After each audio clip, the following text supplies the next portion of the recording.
Video করতে হবে তো।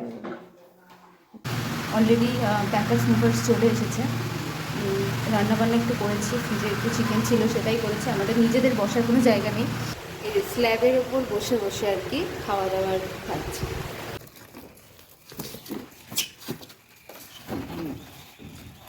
ঘরে লাইট নেই, কারেন্ট নেই, বাইরে প্রচুর বৃষ্টি, মানে প্রকৃতিও যেন চাইছে না যে আমরা এখান থেকে যাই, এরকম একটা ব্যাপার। ফোনের টর্চ জ্বালিয়ে আর কি ভিডিও করা হচ্ছে। আর ফুচকেগুলোও কিন্তু স্বাদ দিচ্ছে, দাঁড়াও দেখাই।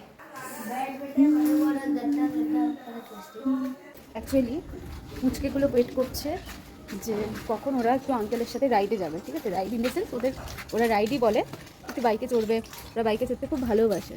আর আমার অবস্থাও খুবই খারাপ, খুবই অবস্থা খারাপ, মানে যদিও আমি সেরকমভাবে কোনো কাজ আমাকে করতে হয়নি, প্যাকার্স মুভার্সে সব কিছু করে দিয়েছে। আর সন্দীপ রাতে অনেকটা এগিয়ে রেখেছে। আমাদের সব ঘর এখন পুরোপুরি খালি হয়ে গিয়েছে। আর এখন বাজে হচ্ছে 5:32। পুরো ঘর এখন আমাদের খালি, টোটাল একদম পুরো গোছগাছ কমপ্লিট হয়ে গিয়েছে।